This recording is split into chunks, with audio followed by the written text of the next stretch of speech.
Sebelum kita mendengarkan firman Tuhan, kita berdoa.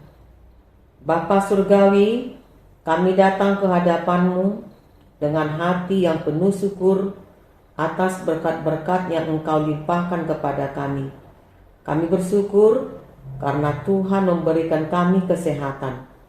Berkatilah setiap pujian, doa, dan firman yang akan kami dengar. Kiranya Roh Kudus-Mu bekerja di tengah-tengah kami. Amin. Firman Tuhan Evangelium pada Minggu 11 setelah Trinitatis 16 Agustus 2026 dari kitab Yesaya 56 ayat pertama hingga 8. Keselamatan adalah bagi semua orang. Beginilah firman Tuhan, taatilah hukum dan tegakkanlah keadilan, sebab sebentar lagi akan datang keselamatan dariku, dan keadilanku akan dinyatakan. Berbahagialah orang yang melakukannya, dan anak manusia yang berpegang padanya, yang memelihara hari Sabat dan tidak menajiskannya, serta yang menahan diri dari setiap perbuatan jahat.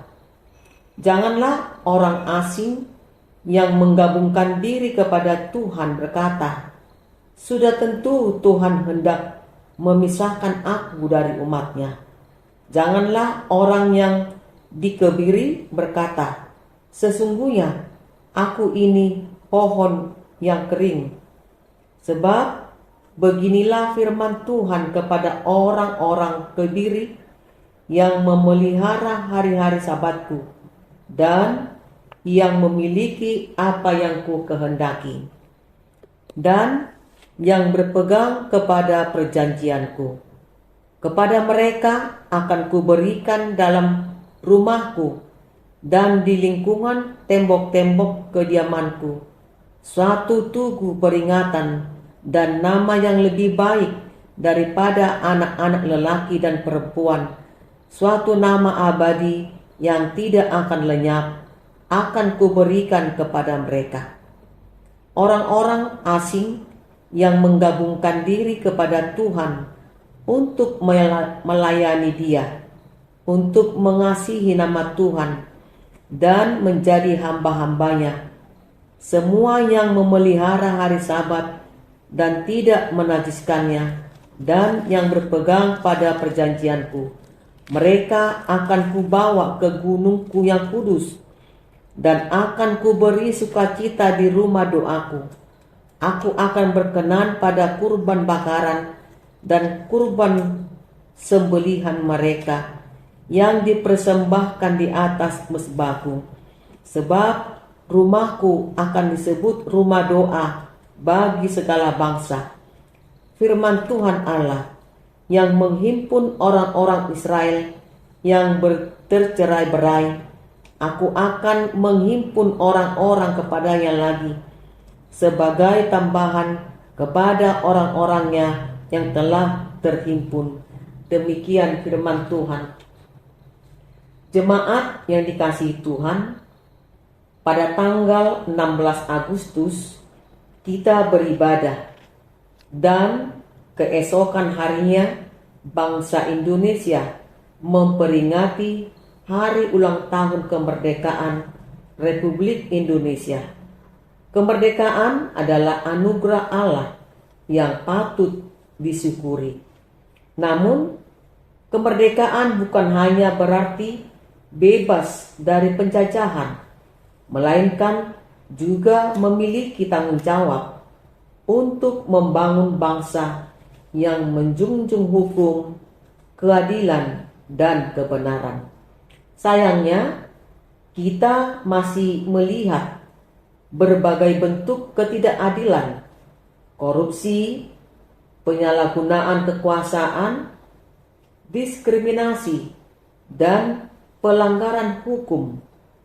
Firman Tuhan hari ini mengingatkan bahwa umat Allah dipanggil bukan hanya menikmati kebebasan, tetapi hidup dalam ketaatan kepada hukum Tuhan dan memperjuangkan keadilan.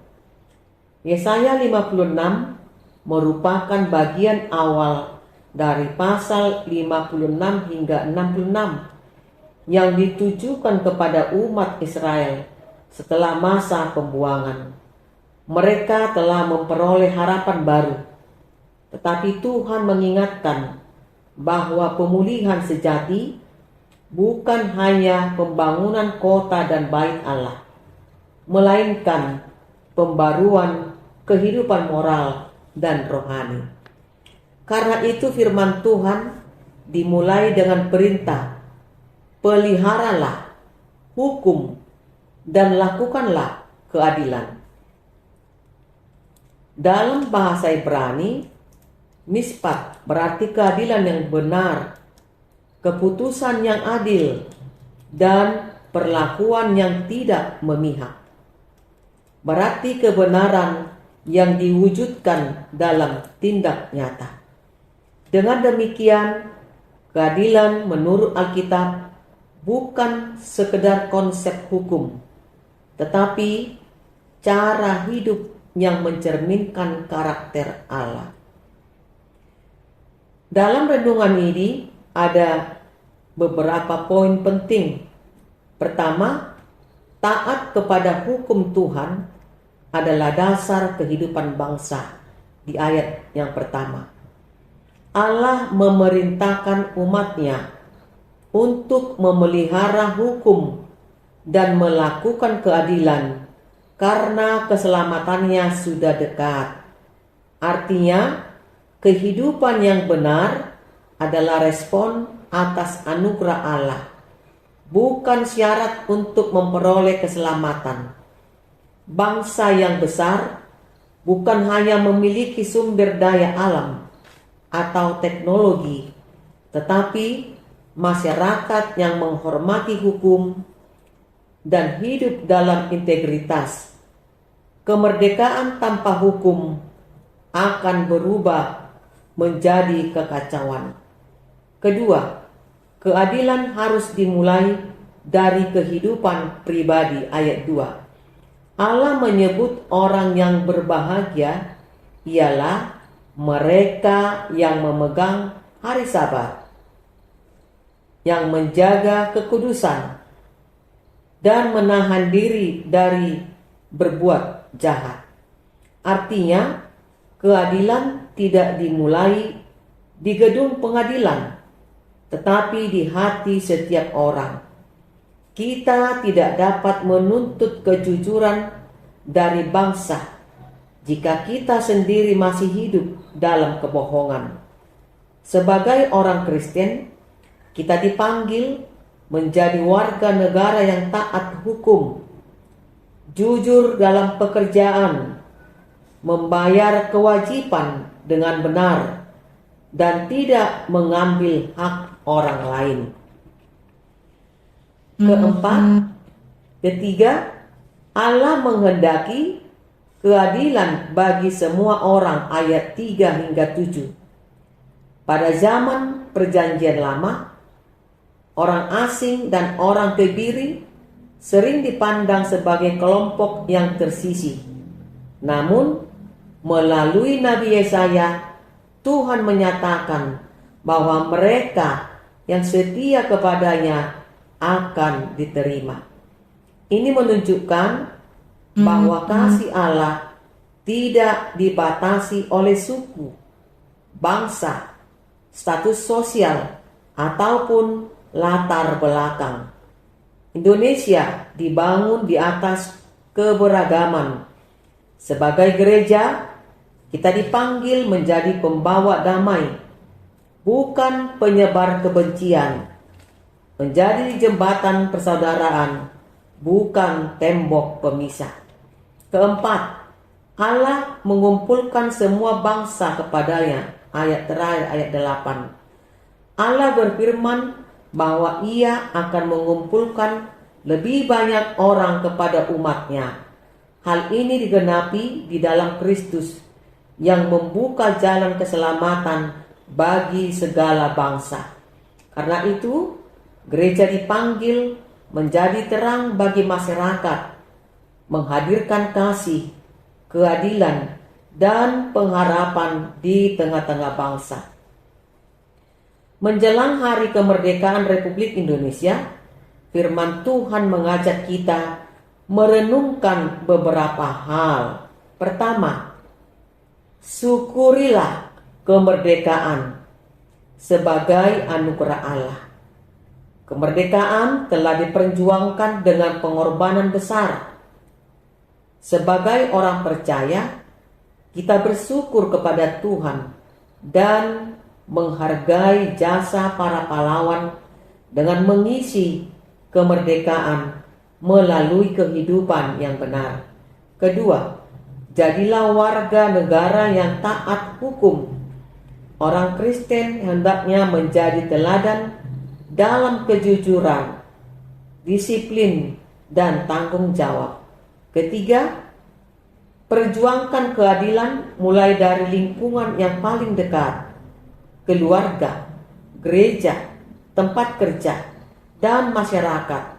Jangan membeda-bedakan orang berdasarkan suku, agama, kedudukan, ataupun keadaan ekonomi. Keempat, doakan bangsa Indonesia. Kemerdekaan akan tetap terpelihara apabila rakyat dan para pemimpinnya hidup dalam takut akan Tuhan. Seorang hakim yang terkenal jujur pernah berkata, "Keadilan bukan ketika teman saya menang, tetapi ketika yang benar dinyatakan benar. Demikian pula Allah, Ia adalah hakim yang adil dan memanggil umatnya untuk mencerminkan keadilannya dalam kehidupan sehari-hari." Hari kemerdekaan mengingatkan kita bahwa kebebasan selalu disertai tanggung jawab. Yesaya 56 mengajarkan bahwa Allah menghendaki umatnya menjadi orang-orang yang taat kepada hukumnya, hidup dalam keadilan, dan membawa damai bagi sesama. Kiranya pada peringatan Hari Kemerdekaan Republik Indonesia ini, gereja tidak hanya mengibarkan bendera merah putih, tetapi juga mengibarkan nilai-nilai kerajaan Allah melalui kehidupan yang jujur, adil, penuh kasih, dan takut akan Tuhan. Dengan demikian, kita menjadi warga kerajaan Allah sekaligus warga negara Indonesia yang setia, sehingga melalui hidup kita, nama Tuhan dimuliakan dan bangsa ini semakin diberkati. Amin. Kita berdoa. Ya Tuhan Allah kami bersyukur atas kebenaran firman-Mu. Biarlah firman-Mu yang kami dengar hari ini tidak hanya berlalu begitu saja, melainkan berakar dan bertumbuh di dalam hati kami untuk menjadi pelaku firman-Mu. Amin. Tuhan memberkati kita dan melindungi kita. Tuhan menyinari kita dengan wajah-Nya dan memberi kita kasih karunia.